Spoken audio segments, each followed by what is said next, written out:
Alhamdulillahi Rabbil Alamin wa bihi nasta'inu ala umuri dunya waddin. Wassalatu wassalamu ala asrafil anbiya'i wal mursalin Sayyidina wa maulana Muhammadin wa alihi wa sahbihi wa ajma'in. Amma ba'd. Alhamdulillah, pada subuh yang berbahagia ini kita masih diberikan rezeki, taufik hidayah inayahnya untuk bisa melaksanakan subuh berjamaah. Dan insya Allah untuk menyempurnakannya kita mengkaji syarah kitab Al-Hikam, melanjutkan makalah ke-19. Bismillahirrahmanirrahim. Ikhalatukal a'mal ala wujudil farah min ru'unatil nafs. Menunda amal karena menunggu waktu yang luang itu termasuk tanda kejahilan, kebodohan.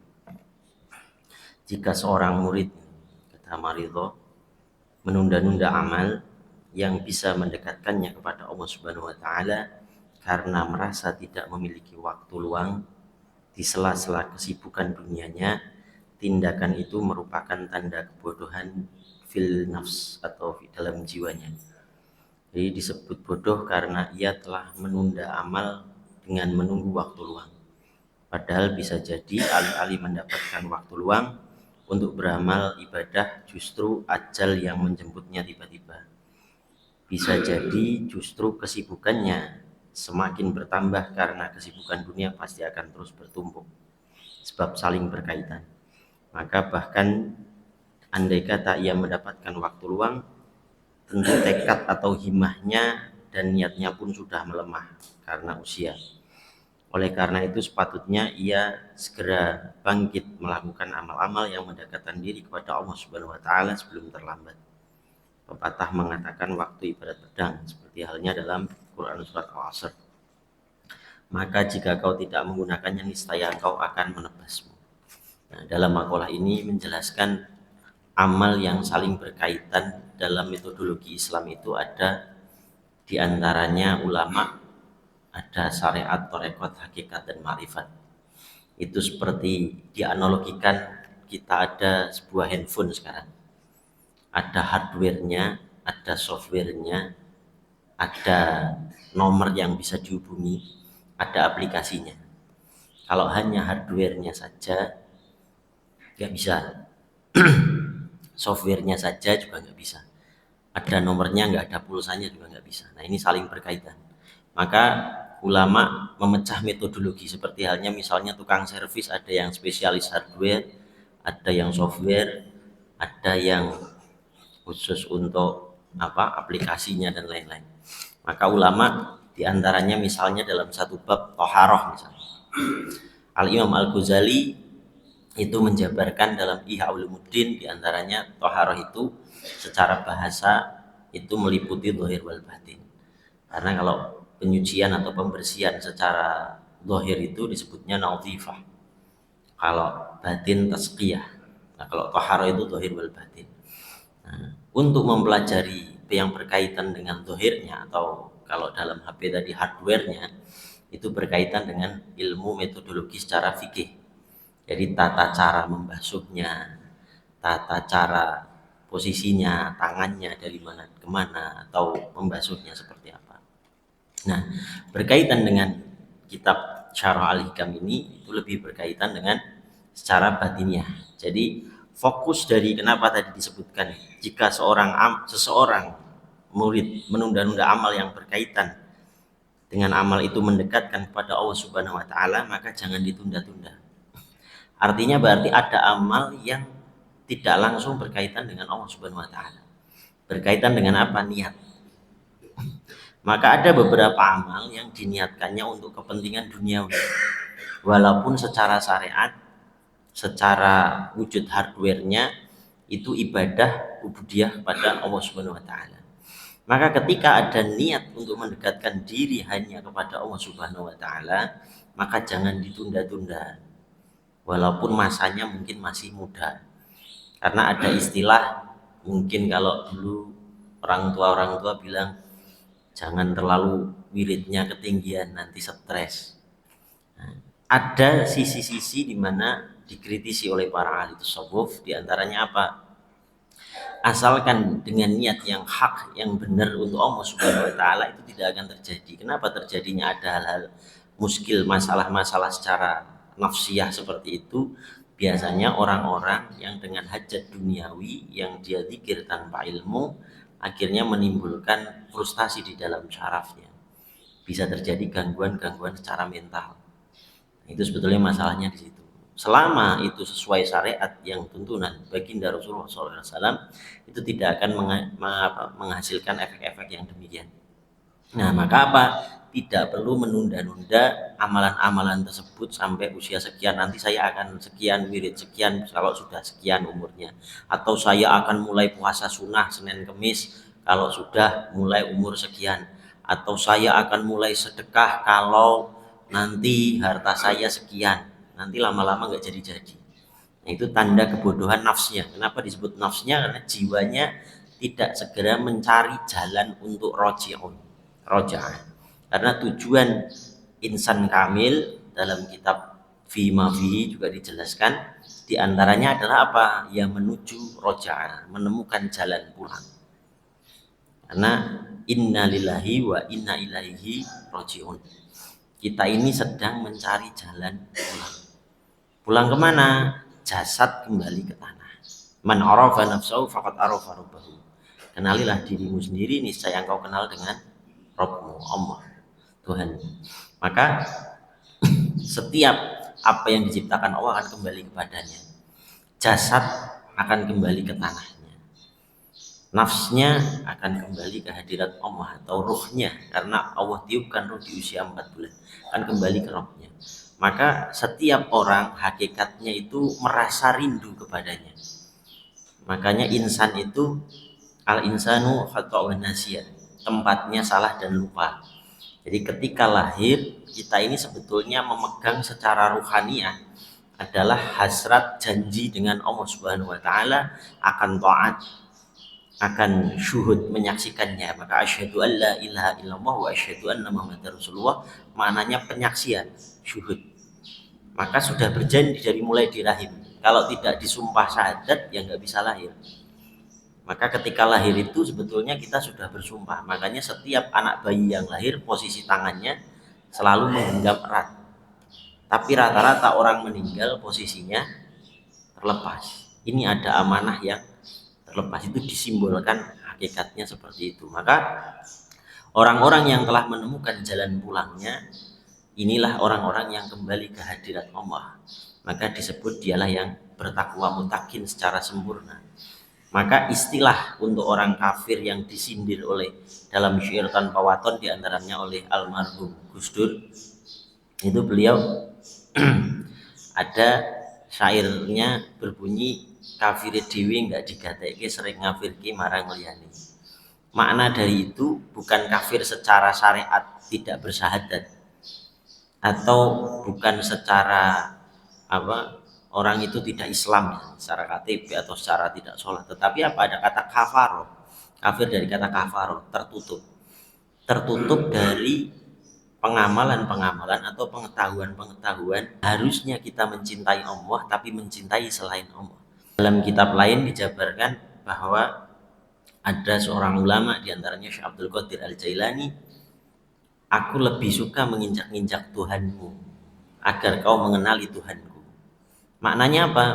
Bukan menyindir menginjak-injak Allah, tapi menginjak-injak Tuhan selain Allah Subhanahu wa taala. Maknanya apa? Ada beberapa orang yang beribadah, ketika dia sholat, dia membayangkan setelah sholat nanti saya dapat surga misalnya. Maka Tuhannya, Allahnya, surganya. Atau yang lebih di bawahnya lagi, ketika dia ibadah, sholat, puasa, zakat, sodakoh, Tuhannya duit. Kalau saya sodakoh, insya Allah nanti duit saya dilipat-lipatkan. Atau bahkan untuk bersyukur pun disindir oleh para ulama ahli tasawuf, itu kenapa harus membandingkan dengan perilaku orang yang lebih buruk baru kita bisa bersyukur. Misalnya, alhamdulillah kamu masih sehat, coba itu lo lihat orang itu nggak sehat. Kenapa harus membandingkan kepada orang yang lebih buruk daripada dia, untuk bisa menyatakan dirinya bersyukur. Harusnya ketika engkau bersyukur, cukuplah memandang Allah dan segala karunia-Nya tanpa membanding-bandingkan dengan orang lain. Nah, ini diantaranya apakah bersyukur itu karena landasan eksternal atau landasan ada makhluk lain yang lebih buruk atau lebih tidak mendapat karunia Allah baru kita bisa bersyukur. Itu maka ketika ada perasaan-perasaan syukur seperti itu ya harusnya dirubah. Ada beberapa misalnya alhamdulillah ya kita ada bencana tapi masih hidup, itu coba sebelah mati. Jadi alhamdulillahnya karena melihat variabel eksternal lain, ada yang lebih menderita daripada kita. Nah, harusnya ketika orang-orang bersyukur, bahkan disebut dalam Al-Quran itu abdan syakura qalilan. Nah, ini syakur itu di atasnya syukur. Maka dia untuk mengucapkan syukur tanpa melihat eksternal apa nikmatnya. Karena ada akhirnya kalau kita melihat eksternal nilainya, bisa jadi nanti seperti ini. Ada misalnya kita dikasih uang 100.000 sama orang cuma-cuma, masih ada rasa syukur itu, alhamdulillah terima kasih Pak. Tapi ketika sebelahnya dikasihnya ternyata dibuka amplopnya 150.000, nilai syukurnya berubah. Kok dia dikasih 150, kenapa saya 100? Nah, itu ketika kita melihatnya eksternal, nanti nilai syukur pun akan berubah-ubah, sehingga syukur itu akan terukur dengan nilai duniawi atau kasat mata. Sedangkan wa ma khalaqtul jinna wal insa illa liya'budun itu adalah tanpa syarat. Allah menciptakan manusia, jin dan manusia adalah untuk beribadah. Beribadah di sini ada beberapa makna. Dalam tafsir Ibnu Katsir misalnya dijelaskan liya'budun itu bil ma'na liya'rifun, itu sampai mengenalnya. Bagaimana kita bisa mencintainya, bahkan menjadi kekasihnya kalau kita tidak mengenalnya. Maka dalam dalil yang lain awaluddin ma'rifatullah, awalnya beragama harus kenal dengan Allah Subhanahu wa taala. Karena kalau tidak kenal dengan Allah Subhanahu wa taala, yang kita sembah nanti jadi ilah-ilah yang lain. Jadi akhirnya ibadah itu, kamu sholat biar rezekinya banyak, kamu sholat biar tidak masuk neraka.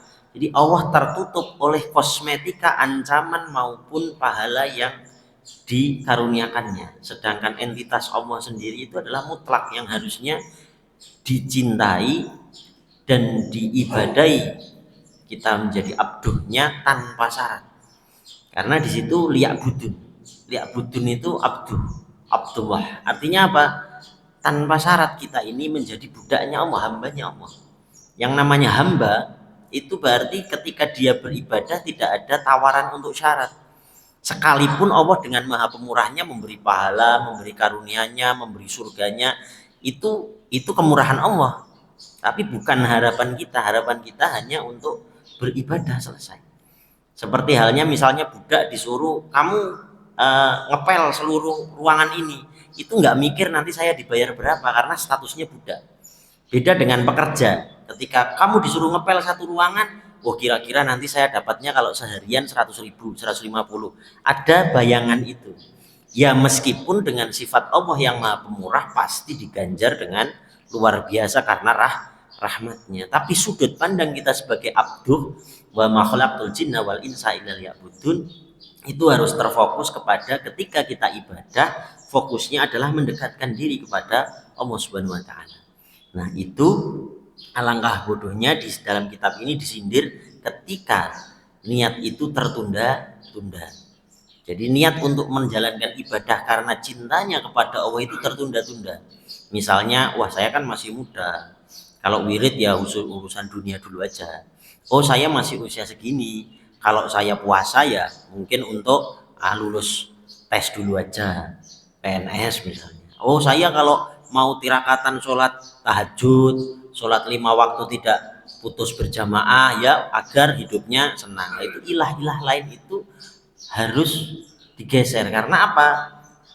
Kita tidak tahu kapan kita akan meninggal.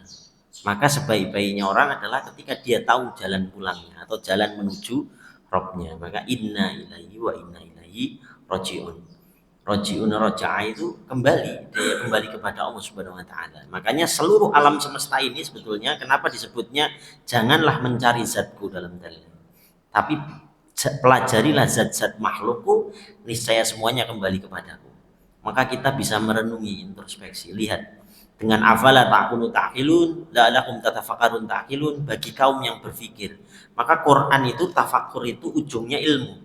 Maka ketika kita memperhatikan alam semesta dari mulai proton, elektron, neutron yang paling mikron, itu posisinya kalau kita pakai lensa untuk bisa mendeteksinya, itu posisinya tawaf, muter, berlawanan arah jarum jam.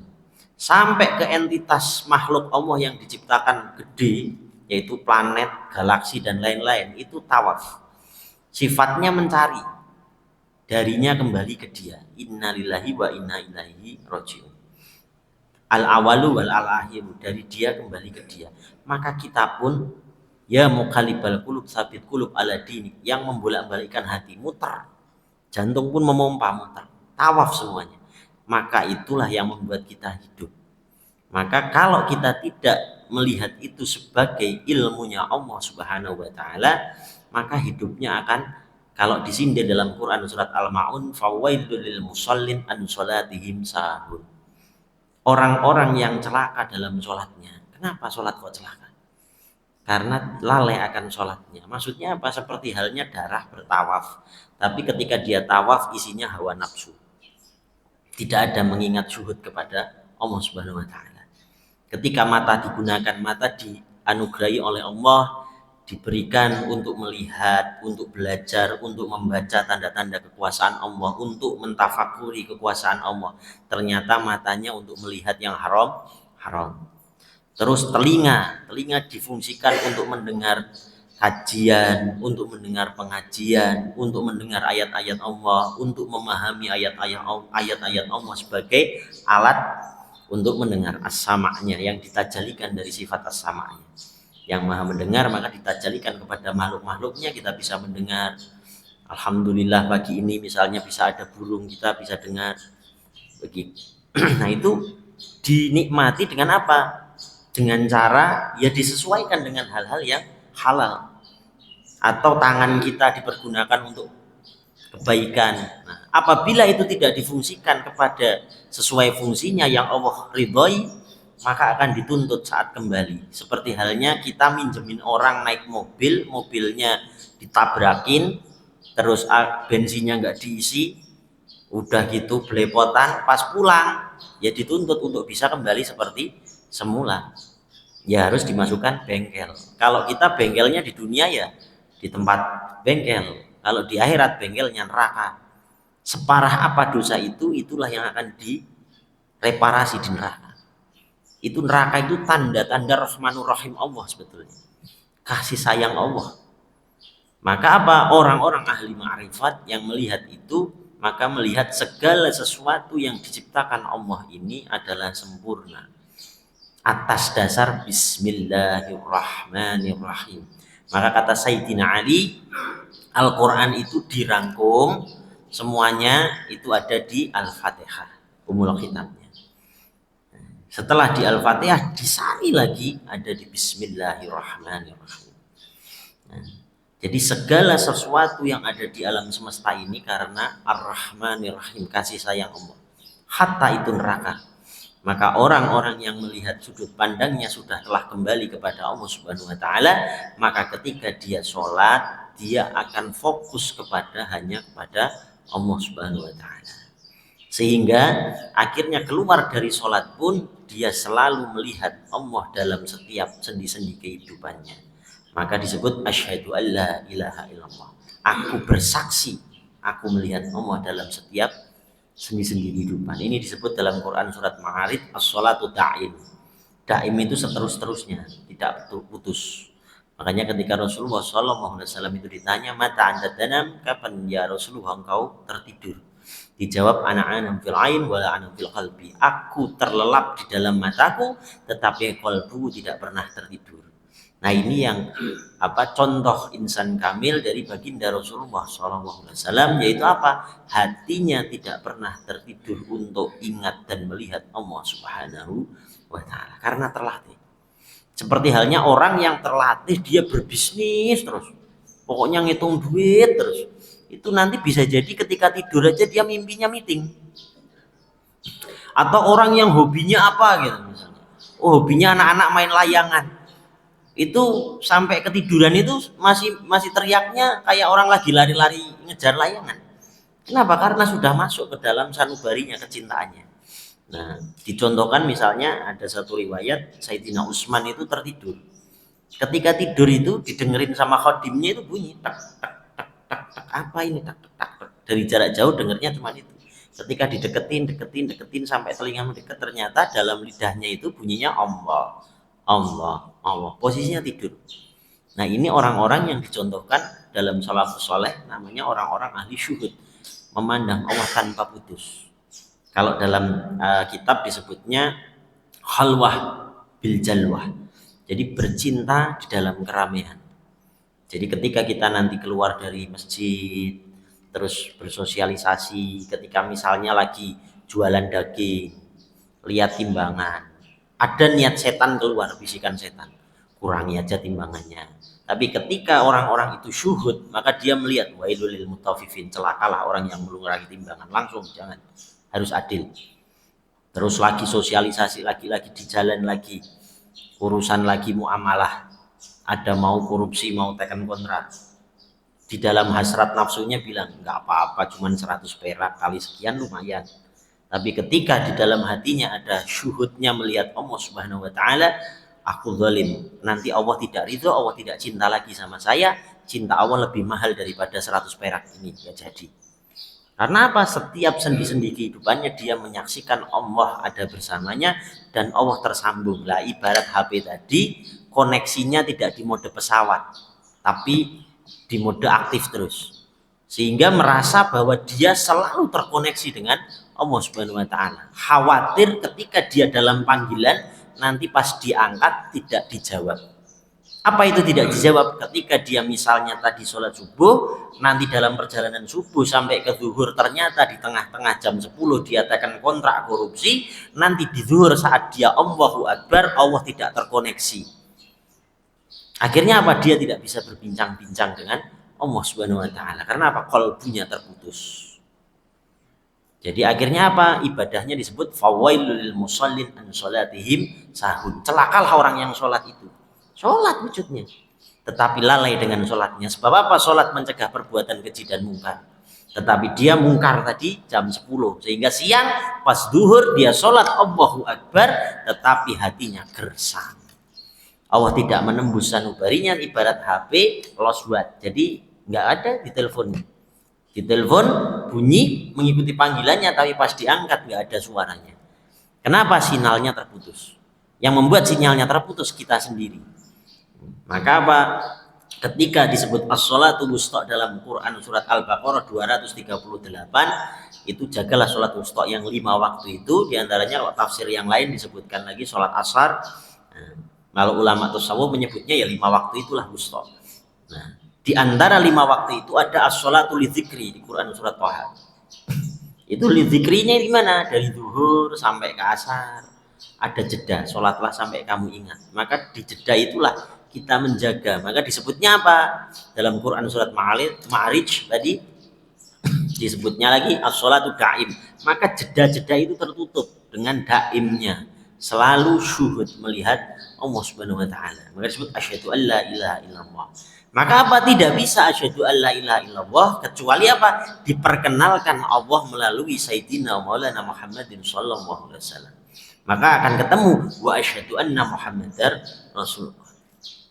Sehingga orang yang cintanya dan dijaga matanya, telinganya, panca inderanya hanya untuk melihat Allah Subhanahu wa taala, pasti juga dia akan bisa berjumpa dengan baginda Rasulullah sallallahu alaihi wasallam. Karena dia akan menyaksikan dengan wa asyhadu anna Muhammadar Rasulullah. Jadi mustahil seorang mukmin yang dia ahlul ibadah, soleh atau solawat, dia tidak pernah bermimpi dengan Rasulullah, itu mustahil. Kenapa? Karena Rasulullah rindu padanya dan dia juga rindu pada Rasulullah. Terus ada yang tanya, kenapa saya sudah sholat, ibadah, sudah ini, tapi kok sudah sholawatan juga sudah banyak Ustadz, sehari 15.000, tapi kok saya belum pernah yang namanya mimpi ketemu Rasulullah. Nah, Nah, itu duduk introspeksi. Tanyakan, mungkin ada panca indera kita yang terkotori oleh barang-barang maksiat. Bisa jadi matanya masih melihat yang haram-haram. Karena apa? Rasulullah mungkin sudah dekat, tapi tak nampak karena Rasulullah hanya dilihat oleh yang halal. Bisa jadi mata lihat yang haram-haram, telinganya masih mendengar yang haram-haram, makannya masih tercampur barang yang subhat. Maka meski kita sholawat yang banyak, Rasulullah dekat sebetulnya. Tapi kok nggak bisa? Ada ngerasa Rasulullah itu dekat. Aku rindu Rasulullah dan Rasulullah merasa dekat. Tapi kok aku gak pernah mimpi sama Rasulullah. Aku gak pernah merasa Rasulullah itu kok dekat. Nah, maka disuruh tafakur. Karena tafakur ujungnya ilmu. Kalau tadabbur ujungnya husul. Kalau tadabbur alatnya qalbi, tafakur alatnya akal. Jadi kalau tafakur misalnya tadi menyaksikan alam semesta kok seperti ini. Oh, berarti kalau tawaf di Ka'bah sama dengan alam semesta. Jadinya ilmu. Atau misalnya kita melihat lu kok bayang-bayang kalau tak kejar lari. Tapi kalau saya ngejar sinar kok makin dia ngejar saya. Oh, sifat Allah itu dalam Al-Quran disebutkan nur ala nur, cahaya di atas cahaya. Maka ketika saya membalikkan badan saya, Allahu Akbar, menyerahkan diri saya kepada cahaya yang maha cahaya, maka apa? Seluruh bayang-bayang di dunia ini pasti ngikut sendiri. Nah, itu hasil dari apa? Tafakur. Dari akal. Ketika melihat panca indera, kita melihat menganalisa dengan ilmu, maka disebut afala ta'kunu ta'qilun, ujungnya ilmu. Tapi kalau tadabbur, dia perenungan yang dalam mendalam dari hatinya, qalbinya, bahasa sirnya di dalam hati. Dia mungkin orang yang tidak pernah merenung, tidak pernah ibadah, tapi ketika taufik memancar dari qalbinya, tiba-tiba dia pengen sekali-kali saya sholat kali ya, masa dugem terus. Nah, itu dari qalbi. Itu darinya sini panggilannya. Tapi kalau tafakur itu dari misalnya hidayah itu dari tafakur. Aku tak pikir-pikir kok hidupnya begini aja, ya udahlah kayaknya ngelihat si fulan itu sholat enak ya, itu hasil pikiran. Itu tafakur, hasilnya dari hidayah. Hidayah itu pintunya dari tafakur. Tapi kalau tadabbur langsung dihujam, itu taufik. Kalau taufik ditarik dari kolbinya. Misalnya nggak ada gejala apa-apa, misalnya tadinya malam misalnya masuk ada orang, aduh kemalaman, bingung nyari tempat tidur, wah ada kok masjid buka, ya udah glosor di situ. Ternyata tiba-tiba waktu subuh bangun, waduh kebablasan mau subuh, orang jamaah datang subuh semua, bingung nggak enak. Padahal tadinya nggak niat subuh berjamaah, tapi gara-gara posisi nggak enak, lihat orang banyak, ya bisa aku ikut-ikutan wudhu subuh. Nah itu taufik itu. Tidak ada niat mau subuh berjamaah karena kebablasan tidurnya di masjid, akhirnya terpaksa harus berjamaah, itu taufik malahan. Tapi kalau hidayah prosesnya ada proses pemahamannya. Coba sekali-kali saya sholat berjamaah, itu hidayah. Nah, itu proses berpikirnya diikutkan. Nah, itu diantaranya seperti itu. Maka kita diminta tadi ketika kita sudah ada niat dari tafakur maupun tadi tadabbur, ada niat jangan ditunda-tunda. Karena ditunda-tunda itu jalannya setan, memberikan rasa was-was. Was-wasil khannas minal jinati wanas. Kenapa disebut minal jinati wanas? Karena setan itu ada wujudnya yang tidak terlihat dari golongan jin atau bisikan-bisikan di dalam darah dan hati kita yang masuk mulai ke pikiran kita, ada juga yang berupa manusia. Jadi setan itu as-sifat yang bersemayam jin dan manusia. Ada yang misalnya bulan puasa kok itu katanya setan dibelenggu, tapi pelacuran kok masih ada, diskotik kadang masih sembunyi-sembunyi beroperasi, atau misalnya itu kok masih ada orang nyolong. Iya, karena setan yang wujud manusia. Kalau orangnya puasa ya insya Allah nggak kena setannya, tapi kalau orangnya nggak puasa ya nggak dibelenggu, jalan terus makanya. Karena setan itu di situ minal jinati wanas. Maka manusia pun yang dia membisik-bisikan, yuk judi online yuk, nggak apa-apa, menang kemarin saya menang, gitu kan. Nah itu setan juga, setan dari golongan manusia. Maka disebut diantara pesannya Sunan Bonang yaitu berkawanlah dengan orang-orang soleh, orang-orang baik. Karena nanti akan ketularan lingkungannya baik. Tapi kalau berkawannya dengan orang-orang yang buruk bisa jadi buruk. kecuali orang-orang yang memang dia ditugaskan khusus seperti halnya para nabi, rasul, aulia atau pendakwah yang dia memang khusus ditugaskan oleh untuk hal-hal seperti itu. Mana ada Rasulullah nanti terus jangan bergaul kepada orang-orang yang nggak soleh. Rasulullah diturunkan belum ada orang soleh, masih kafir Quraisy semua. Ya maka itu ditugaskan ya karena memang ditugaskan untuk menyampaikan ajaran-ajaran risalah Allah Subhanahu wa taala. Tapi bagi yang misalnya kita masih belajar, masih maju mundur, imannya masih kadang naik turun, terus kembul sama yang begituan digoda sedikit, wah aku kemarin dapat uang banyak ini judi. Judi pertama lama-lama ya coba 100.000 dulu, lama-lama nanti bahaya. Nah, itu. Makanya perbanyaklah bergaul dengan orang-orang yang soleh, yang baik. Wallahu a'lam bishawab. Ada pertanyaan?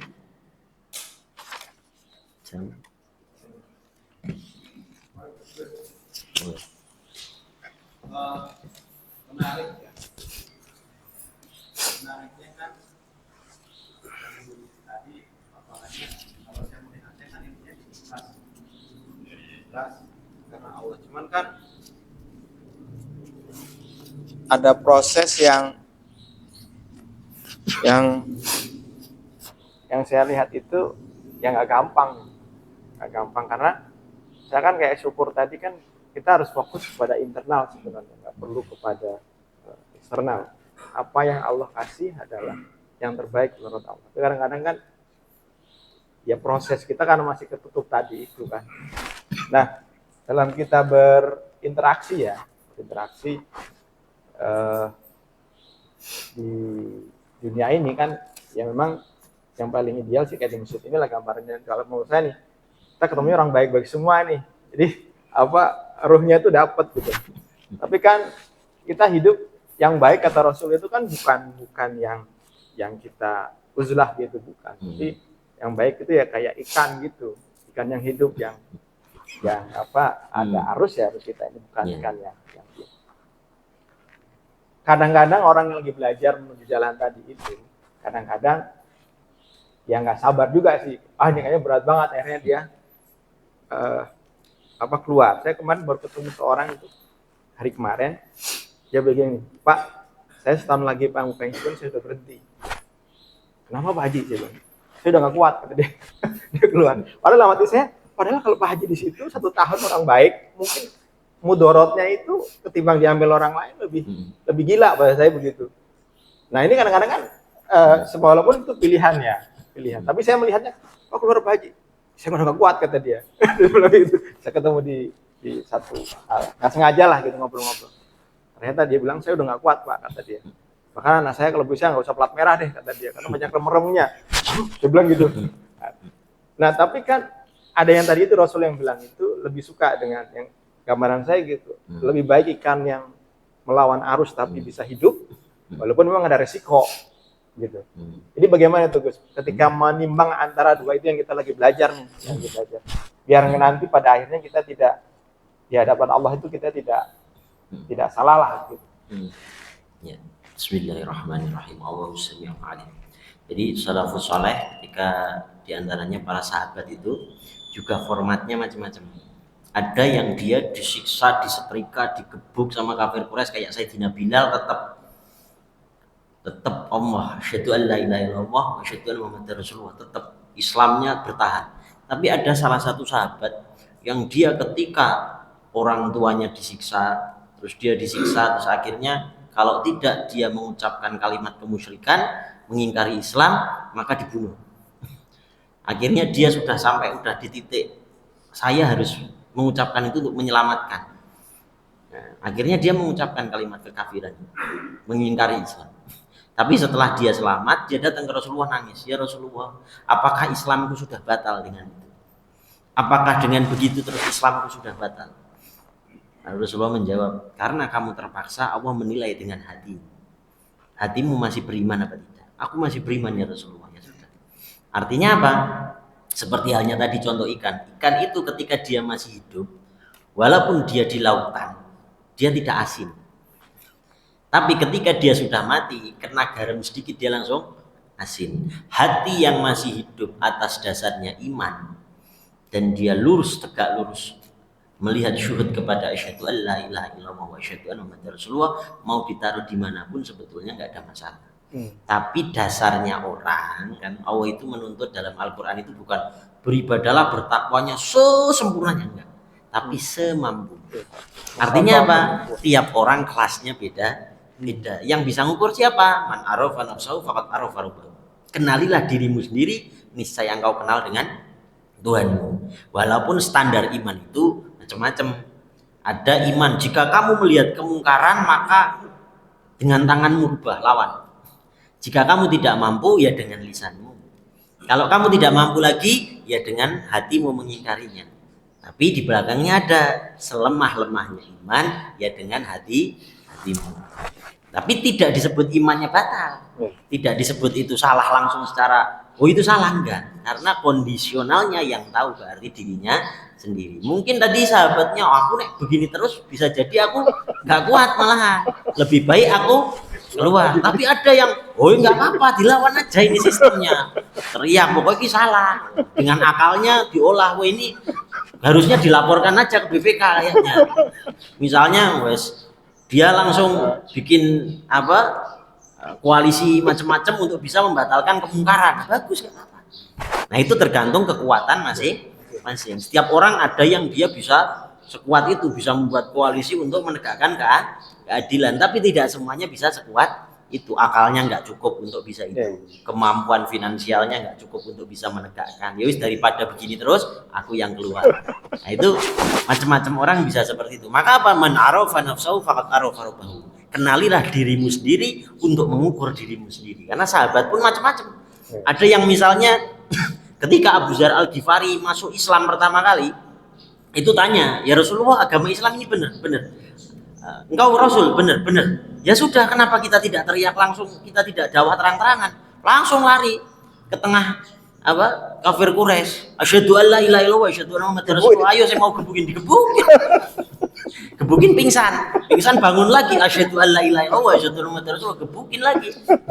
Sampai akhirnya orang Jazirah Arab ngomong, kamu hati-hati itu Abu Dzar Al-Ghifari ini dari Al-Ghifar. Al-Ghifar itu adalah suatu perkampungan yang dia pasti dilewati oleh sahabat-sahabat orang-orang kafir Quraisy ataupun orang sahabat ketika mau berdagang ke Syam, dan di situ kumpulan begal-begal semua.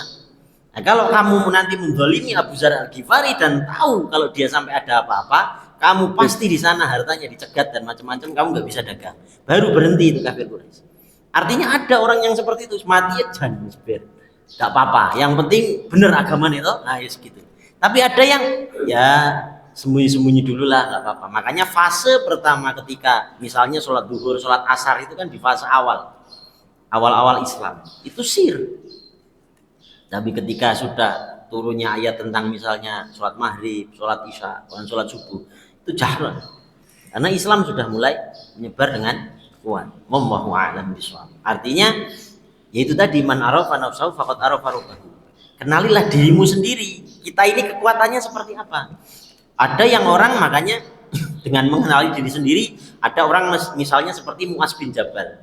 Kekuatannya dia di baca Qur'annya sama ilmu fikihnya. Ketika ditanya sama Abu Dzar Al-Ghifari, aku tidak pernah melihat engkau itu puasa sunnah kayak Senin Kemis, terus Daud. Kenapa? Ditanya, jawabnya, kalau aku puasa, aku khawatir aku tidak khatam Qur'an. Berarti dia punya keistimewaan apa? Khatam Quran. Tapi di lain sisi ada misalnya Abu Dzar Al-Ghifari, dia zuhudnya minta ampun, saking kehati-hatiannya dengan halal haram, sampai makan pun cuman berbuka hanya seteguk air. Kan hadisnya bunyinya berbukalah walaupun seteguk air, ya sudah kecukupannya seteguk air. Kalau lebih dari itu aku khawatir nafsuku nanti bergejolak. Maka apa? Bukanya ya seteguk air, selesai. Kalau ditanya apakah itu cukup, ya cukup. Karena apa? Allah memberikan energi kepadaku. Saking yakinnya, ya benar. Asbabnya ditarik. Akhirnya apa? Ya dengan minum saja pun Abu Dzar Al-Ghifari sudah cukup energinya. Tapi untuk orang yang lain, sahabat yang lain, minum doang kan masih gak bisa apa-apa. Artinya apa? Ukur kontrolnya dengan dirinya sendiri. Seperti halnya misalnya Nabi Sulaiman ditarik mukjizatnya untuk menaklukkan jin dan kerajaannya, lalu tiba-tiba miskin juga mulai puyeng karena biasa jadi raja. Tapi kalau Nabi Ayub ya, dikasih sakit, dikasih ini pun masih alhamdulillah ya Allah, ini engkau caranya mencumbu, maka sendiri-sendiri. Maka apa? Tingkat ujian Allah itu sesuai takaran hambanya. Nah ini di sini maka kalau bicara tadi ya itu kembali kepada dirinya sendiri. Maka tingkatnya sendiri. Maka disuruh apa? Introspeksinya, tafakurnya, melihat internal. Makanya ketika dicontohkan Imam Maliki itu dulu ketika misalnya dikerjain sama tetangganya itu ada yang resek lah, dipanggil ya Maliki datang, buka gerbang mau masuk, pulang. Besoknya lagi ditanya lagi, ya Maliki datang, buka gerbang mau masuk, pulang. Tiap hari dibegitukan. Setelah sampai 3 bulan bingung tetangganya, ini orang kok tak kerjain tiap hari kok masih nurut, masih berbuat baik, masih senyum, tak panggil juga enggak marah. Ditanya, Maliki kenapa engkau kok ketika aku panggil pulang masih santai, besok tak panggil ulang kok enggak marah? Dijawab sama Imam Maliki, aku itu hanya menjalankan perintah Allah melalui Rasul. Apa? Berbaik dengan tetangga. Urusan tetangga tidak baik itu bukan urusan saya. Itu urusanmu dengan Allah, urusan saya tetap baik. Nah ini adalah contoh di mana dia tidak terpengaruh dengan variabel eksternalnya. Tujuannya apa ya? Dia hanya dengan Allah. Allah perintahkan saya baik, selesai baik. Orang mau baik tidak baik itu bukan urusan saya, itu urusan dia dengan Allah Subhanahu wa taala. Sehingga apa? Hidupnya merasa senang terus. Karena apa? Maka disebut la khaufun alaihim walahum yazanun. Dia tidak punya rasa khauf, takut, dan tidak punya rasa sedih. Ketika dia tidak punya uang, jawabannya simpel. Tidak akan kumatikan seorang hamba melainkan telah kucukupkan rizkinya. Ini janji Allah. Berarti apa? Ya kalau memang saya hari ini terakhir makan, ya saya minimal mati dalam asyhadu alla ilaha illallah wa asyhadu anna muhammadar rasulullah. Sehingga happy tetap. Oh kok ternyata besok dapat rezeki. Alhamdulillah, berarti masih belum mati. Lah itu orang-orang yang bertakwa itu begitu. Jadi malam mau tidur nih, nggak bawa duit, nggak punya duit, besok makan apa? Alhamdulillah. Kalau aku memang rezekinya memang karena Allah, kan dalilnya jelas, tidak akan kumatikan seorang hamba melainkan telah kucukupkan rezekinya. Kalau kita baca di kitab Dalail Khairat itu lebih detail lagi. Karena malaikat Israel itu bisa nyabut nyawa seseorang setelah Mikail itu disposisi rezekinya habis. Kalau masih ada misalnya 1 suapan nasi, ya harus dihabiskan dulu. Setelah di 1 suap nasi baru meninggal. Artinya apa? Berarti ada jaminan rezeki kita itu kalau selesai baru meninggal. Maka yang dicari oleh orang-orang yang muttaqin, orang-orang yang mukmin adalah apa? Bukan takut matinya, tapi matinya dalam kondisi apa? Apakah masih beriman, husnul khotimah, atau mengingkari nikmat-nikmat Allah Subhanahu wa taala. Sehingga apa? Orang beriman itu begitu. Bahkan ketika dicontohkan Rasulullah lebih ekstrim ini. Kebalikannya kita sekarang mungkin hampir gak ada ini. Kenapa? Rasulullah itu ketika malam-malam mau tidur, yang rogoh sakunya kok ada koin, gak bisa tidur, langsung cari siapa yang kira-kira mau tak kasih koin ini, sedekah yang membutuhkan. Nah kita kebalik, loh kok gak ada duit, ini gimana besok? Oh dipikir, wah ini gimana nanti ya rezekinya ya, besok saya mau bayar SPP anak, oh besok nanti saya ini ada tagihan cicilan motor. Kebalikan, kalau Rasulullah enggak, ada malah dibagi. Lah ini diantaranya apa? Bahkan sahabat itu ketika ditanya dalam riwayat Ayatus Sahabah itu, ketika berdagang dia modal berapa? 100 dinar. Oke. Terus buat belanja, terus dijual kok laku 150 dinar. Ketika mau dibawa pulang, dihitung makanku hari ini berapa? Oh 25 dinar. Berarti tersisa 25 dinar. Ya sudah, 25 dinarnya dihabiskan di tengah jalan, di antara perjalanan Syam sampai ke Mekah, sampai dari pasar sampai ke rumahnya. Ditanya, lah kok dihabiskan untungnya? Biarkan besok aku nyari lagi. Kenapa? Karena ini yang saya belanjakan, itulah yang jadi tabunganku di akhirat. Sedangkan yang habis ya memang kebutuhanku. Ya sisanya ya buat beli modal doang, nanti besok belanja lagi. Itu saking tawakalnya luar biasa. Tapi dengan cara seperti itu, sahabat itu tidak ada yang miskin. Kalau pakai cara yang itu, bahkan ada seorang sahabat itu diperintahkan oleh Sayyidina Umar Ibnu Khattab, ya Fulan, kamu ajarkan tentang zakat. Jawabannya apa? Aku mau ngajarkan kalau saya sudah bisa zakat. Teorinya paham, tapi kalau saya ngajar belum bisa zakat, Itu kayak nek zaman sekarang namanya jargoni, bisa ngajar ora iso lakoni. Maka nggak bisa kalau sahabat. Terus gimana caranya? Pinjamkan aku baitul mal, tak dagang, nisab dan haul dihitung, sudah bisa zakat, saya zakat. Akhirnya apa? Dipinjami sama Sayyidina Umar karena ini terkenal ya selain alim amanah. Dipinjemin. Setelah dipinjemin, dia dagang selama setahun, akhirnya untung, dihitung nisab dan haulnya sudah mencukupi 80 sekian gram emas, maka apa? Ya sudah, zakat. Setelah zakat dibalikin lagi nih. Nah kita kan mumpung kan dipinjemi. Ini enggak, janjinya akadnya cuma dipinjemi Baitul Mal untuk bisa melaksanakan zakat, maka dibalikan ke Baitul Mal. Ya Umar, ini tak kembalikan lagi, aku miskin lagi nggak apa-apa. Sekarang perintahkan aku suruh ngajar kemana. Nah ini sahabat seperti itu. Jadi untuk bisa ngajar itu minimal harus taklim, harus dirasakan.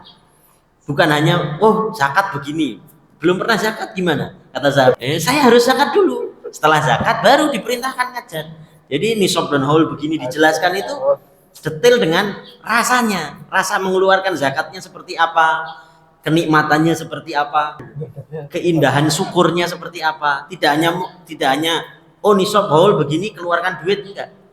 Itu contoh-contoh dari para sahabat. Itu bukti wa ma khalaqtul jinna wal insa illa liya'budun. Bahwasanya ketika diciptakan manusia, dia benar-benar menjadi hambanya Allah Subhanahu wa taala.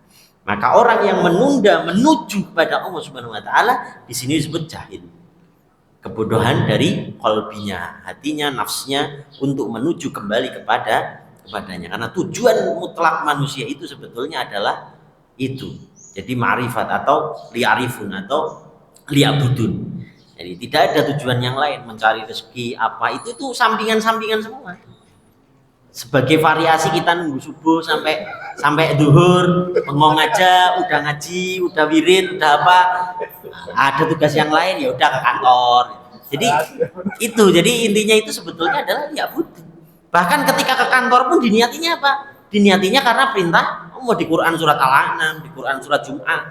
Jadi tidak ada aku nyari duit itu sebetulnya nggak ada. Itu bukan ajaran di Quran. Adanya adalah aku ikhtiar menjalankan perintah Allah. Kok dapat duit? Ini urusan Allah ngasih rahmatnya. Makanya tidak ada orang standarnya oh karena dia S3 berarti lebih kaya daripada yang orang SD misalnya. Buktinya nggak begitu. Kenapa? Karena rezeki itu Allah mutlak yang ngatur. Tidak ada ukuran kamu S3, S2, S1, S3, S3, nggak ada. Tapi ketika engkau berikhtiar, maka ditakar sama Allah. Niatmu awal karena hubud dunia, pengen nyari duit, atau karena pengen nyari atas perintahnya Allah Subhanahu wa ta'ala. Maka disebut apa? Bertakwa itu menjalankan perintahnya. Ketika dia beribadah, sedang misalnya, oh saya gojek kerjaannya, tapi niatnya apa? Keluar dari rumah, saya gojek ini karena berikhtiar atas perintahnya Allah. Ketabrak dia. Hukumnya apa? Syahid. Karena sedang menjalankan perintah Allah Subhanahu wa ta'ala. Beda ketika dia diniatkannya untuk menumpuk harta. Makanya efeknya pun beda. Buka warung, misalnya jualan sate, sebelahnya jualan sate. Kalau dia karena Allah, rezeki sudah ada yang ngatur. Yang penting saya sudah berpikir, sudah bikin marketing dan lain-lain, ya Allah yang ngatur nanti.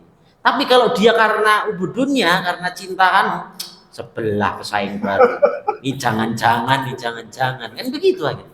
Akhirnya pulang-pulang ketika tidak laku membawa sakit hati.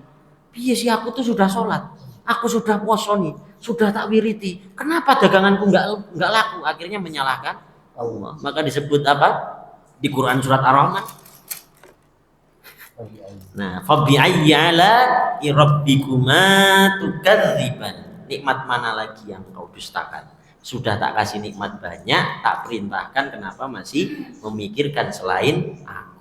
Ya ibarat kita masuk ke rumah orang, nggak tahu siapa rumahnya siapa, main makan-makan aja. Maka kerasionalan kita adalah apa? Ketika kita hidup di bumi ini, kita harus tahu siapa yang punya. Ketika kita sudah tahu yang punya, ridhokah dia dengan apa yang saya lakukan? Contoh masuk ke rumah orang, aku makan ini, orang ini ridho nggak? Kalau nggak ridho gimana? Nah, maka apa? Ketika kita hidup di dunia ini, apakah Allah ridho apa tidak? Nah itulah yang kita cari. Nah untuk bisa ridho Allah apa? Maka Allah turunkan Quran, hadis dan lain-lain. Ibarat kita mesin biar bagus dikasih buku panduannya. Oh, sekian kilometer ganti oli, sekian bulan kamu harus servis, sekian kilometer harus servis. Maka apa? Kita dikasih buku panduan. Setiap hari kita harus sholat 5 waktu.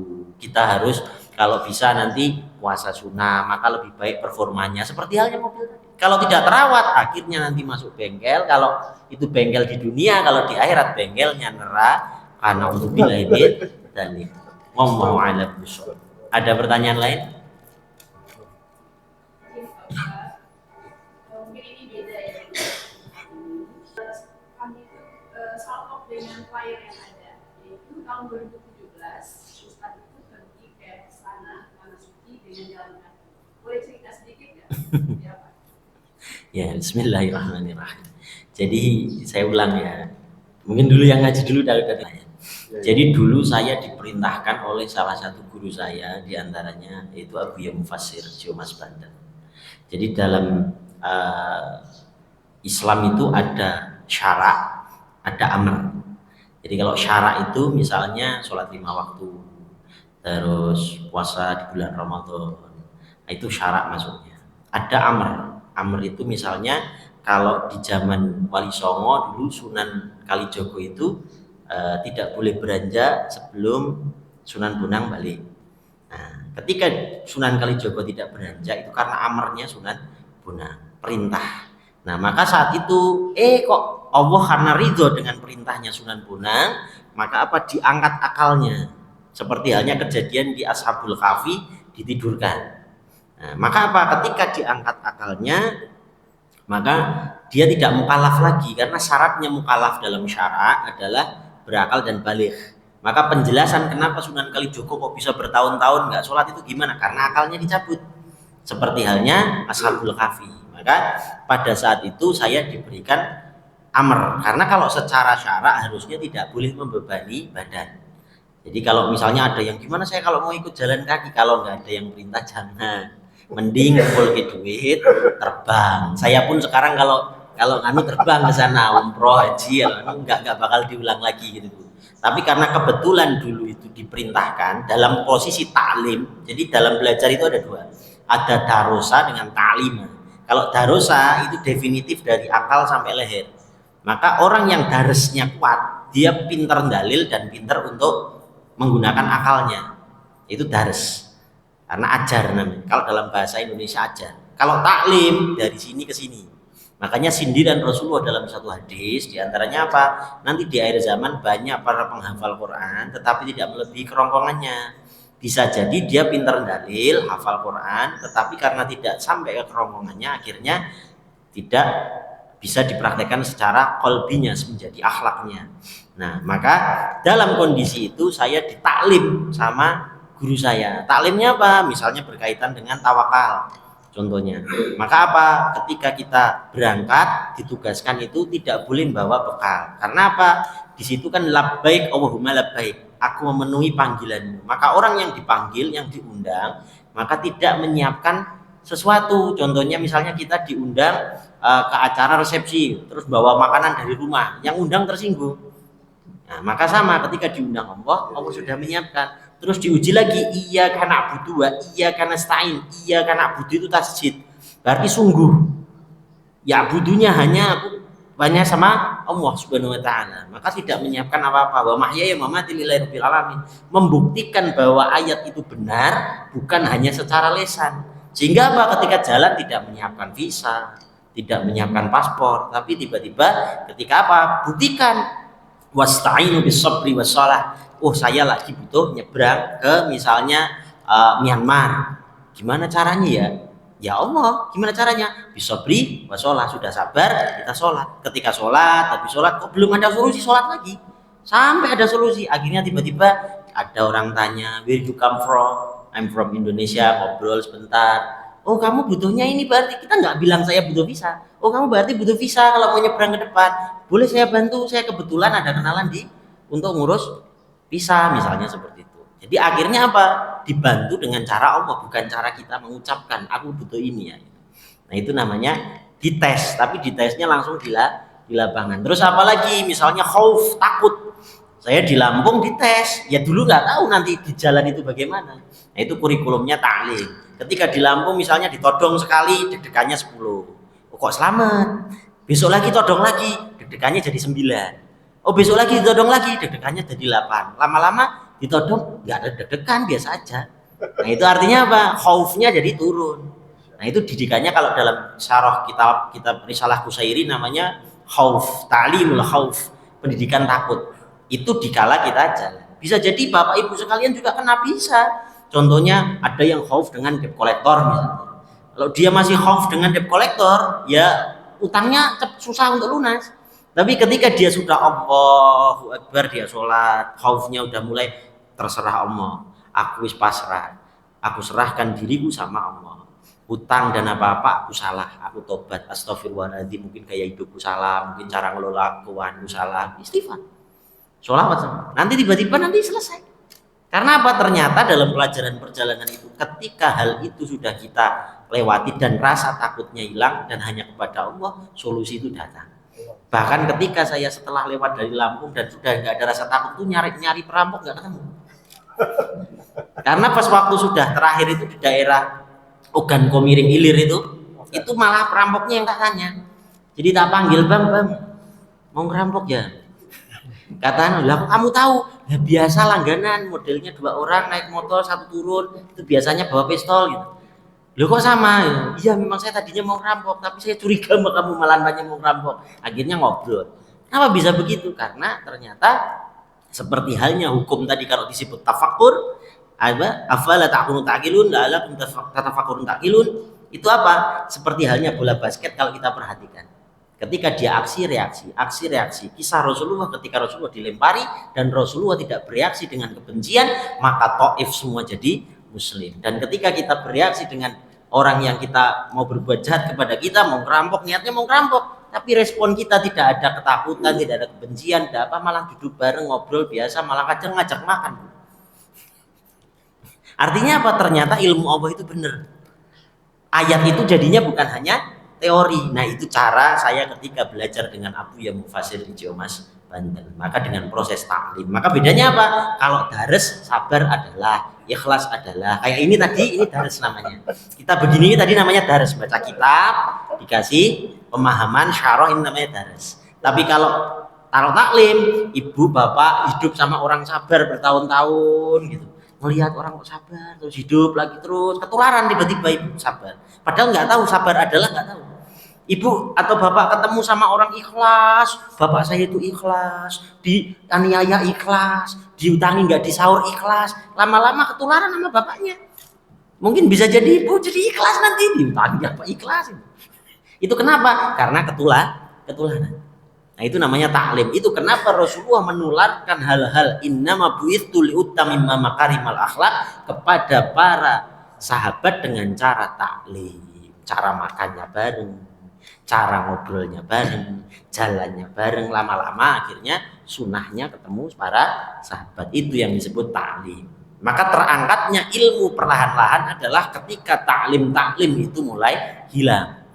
Makanya coba kalau kita lihat pondok-pondok salaf yang kuno-kuno itu, ketika dia sudah misalnya hafal Quran, ilmu nahwu, shorof, balaghah, bayan, mantik, manai, badai, usul fikih selesai semua, nanti ada kurikulum terakhir yaitu apa? Ngabdi sama gurunya, sama kiainya. Cuman jadi santri dalam, bawa ikut tidur bareng, ikut makan bareng, ikut misalnya kiainya mau ngajar kemana dia bawain tasnya, bawain kitabnya. Tujuannya apa?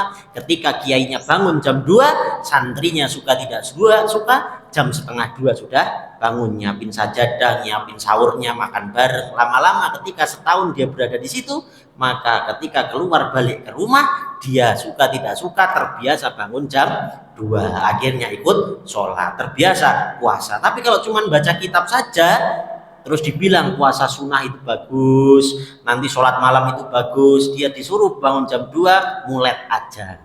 Karena apa? Cuman ilmunya aja ada, tapi untuk prakteknya tidak terbiasa, terdidik. Lah itu fungsinya taklim. Maka bedanya taklim dengan dars di situ. Itu fungsinya talaki. Itu kenapa Al-Imam Bukhari dari Bukhara sampai ke Madinah, sampai ke Mekah cuma nyari 1 hadis jalan kaki. Karena fungsinya merasakan aku dapat hadis ini aja susahnya minta ampun. Jadi ketika nyatet, ketika dia nyimak syekhnya, dia benar-benar mendengarkan. Akhirnya apa? Dapat nurnya dari seorang syekh sehingga pancaran itu bisa menjadi akhlakul karimah. Kalau disebut innama bu'itsu liutamima makarimal akhlak. Wallahu a'lam bishawab. Ada pertanyaan lain? Apa kita udah suruk belum? Sudah ya? Kalau udah kita lanjutkan lagi. Nanti mungkin habis sholat isyraq biasa yang mau ada pertanyaan lanjutan atau pembahasan lanjutan bisa dilanjutkan. Ini makalah ke-19 sudah selesai. Insya Allah bulan depan kalau diberikan umur panjang kita bisa melanjutkan kitabnya di makalah ke-20 Serin. Wallahu a'lam bishawab. Wal muwaffiq wa min thariq wabillahi taufiq wal hidayah. Wassalamualaikum warahmatullahi wabarakatuh.